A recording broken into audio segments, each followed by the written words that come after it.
এসে পড়লাম একটা মজাদার রেসিপি নিয়ে।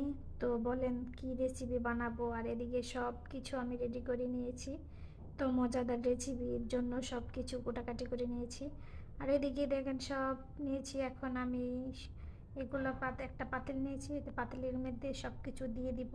এখানে দিয়ে দিলাম পেঁয়াজ কুচি, আর এখানে দিয়ে দিব কাঁচামরিচ কুচি, তারপর দিয়ে দিব ধনেপাতা কুচি, আর তারপর দিয়ে দিব কি বলেন তো, আদা রসুন বাটা, হলুদ মরিচ জিরা ধইনা, পরিমাণ মতো লবণ দিয়ে ভালো করে মাখা চাকা কইরা নেবেন কিন্তু। তো এই যে ভালো করে মাইখা নিলাম।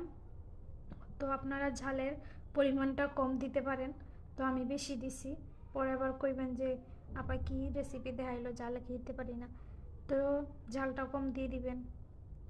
আর এখন দিয়ে দেবো এই যে বিশেষ জিনিস, এটা কি, আন্ডা দিয়ে দিছি। তো এখানে আমি 4টা আন্ডা নিয়েছি। আপনারা পারলে বেশিও দিতে পারবেন, কমও দিতে পারবেন, বেশি দিলে মজা হবে বেশি। হ্যালো এভরিওয়ান, আসসালামু আলাইকুম। সবাই কেমন আছেন? আশা করি ভালো আছেন। আলহামদুলিল্লাহ, আপনাদের দোয়ায় আমরাও ভালো আছি। তো চলেন কিভাবে রেডি করি আমি। আর এখানে যে সরি আন্ডা দিয়া এখন মাইকে নেবো বালা করে। তো হ্যাঁ, কীভাবে মাখি, তো মাখা জাকা হয়ে গেছে। এখন দিয়ে দিব চালের গুঁড়া। তো চালের গুঁড়াটা কীভাবে রেডি করছি আমি, আতপ চাল আর বাতের চাল ভিজিয়ে নিয়েছি, সেটা ব্লেন্ডারে ব্লেন্ড করে নিয়েছি।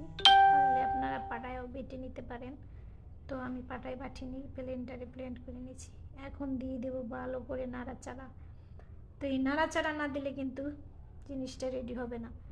তো এখন এই যে দিয়ে দিব, কাপে নিয়ে নেব এখন, দিয়ে এখন বানিয়ে নেব বিসমিল্লাহ করে। তো এই যে দিয়ে দিচ্ছি। তো এই রেসিপিটা কে কে খেয়েছেন বলবেন। তো এটাকে বলে ডিম পোয়া। তো এটাকে ডিম পোয়া বলে। তো এই যে বানিয়ে ফেললাম ডিম পোয়া, খেতে কিন্তু দারুণ লাগে।